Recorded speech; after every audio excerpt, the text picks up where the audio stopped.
श्री सुखदेव जी कहते हैं, प्रिय परीक्षित, जिस समय भगवान श्री कृष्ण मथुरा नगर के मुख्य द्वार से निकले, उस समय ऐसा मालूम पड़ा मानो पूर्व दिशा से चंद्रोदय हो रहा हो। उनका श्यामल शरीर अत्यंत दर्शनीय था। उस पर रेशमी पीताम्बर की छठा निराली ही थी। वसह स्थल पर स्वर्णरेखा के रूप में श्री वातसी शोभा पा रहा था और गले में कौस्तुभ मणि जगमग रही थी।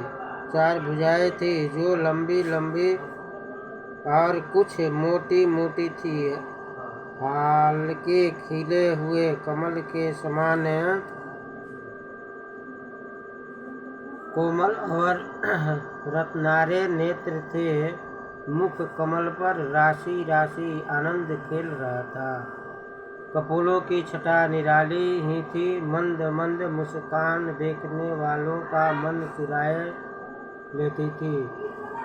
कानों में मकराकृत कुंडल झिलमिल झिलमिल झलक रहे थे। उन्हें देखकर कालजवन ने निश्चय किया कि यही पुरुष वासुदेव है, क्योंकि नारद जी ने जो जो लक्षण बतलाते थे, वक्षस्थल पर श्रीवास्तव का चिन्ह, 4 भुजाएं, कमल के से नेत्र, गले में वनमाला और सुंदरता की सीमा, वे सब इसमें मिल रहे हैं।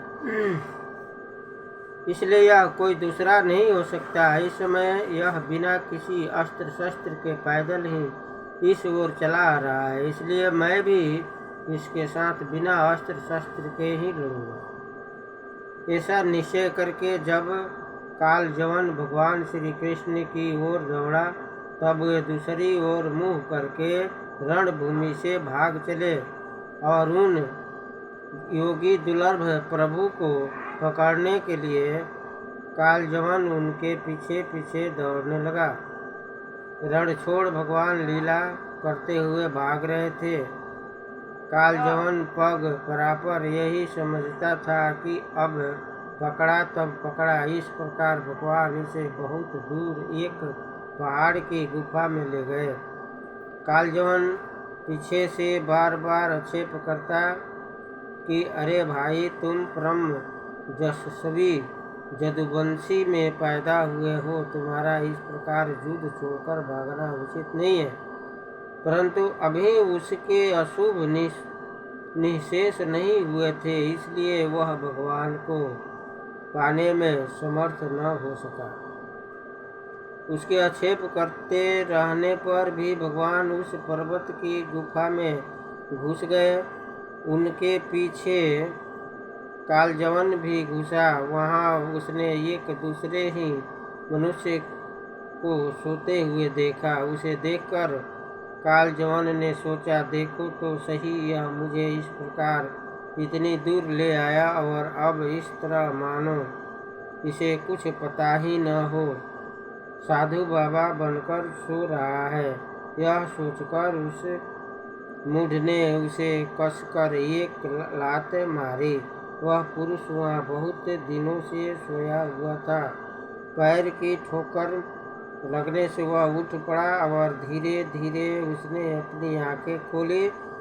इधर उधर देखने पर पास ही कालजवन खड़ा हुआ दिखाई दिया।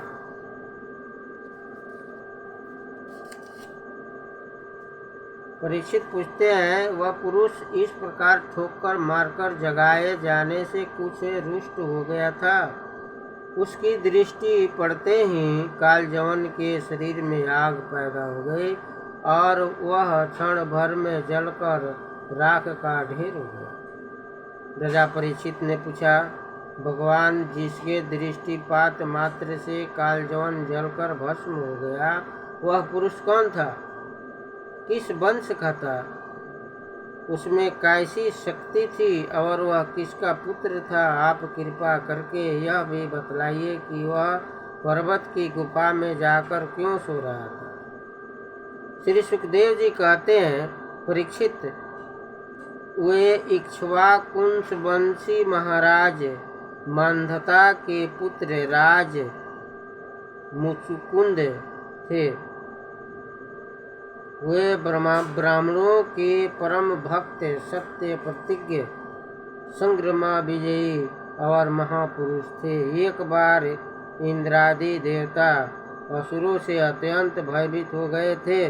उन्होंने अपने रक्षा के लिए राजा मुचुकुंद से प्रार्थना की और उन्होंने बहुत दिनों तक उनकी रक्षा की। जब बहुत दिनों के बाद देवताओं को सेनापति के रूप में स्वामी कार्तिकेय मिल गए, तब उन लोगों ने राजा मुचुकुंदरी से कहा, राजन, आपने हम लोगों की रक्षा के लिए बहुत श्रम और कष्ट उठाया है, अब आप विश्राम कीजिए।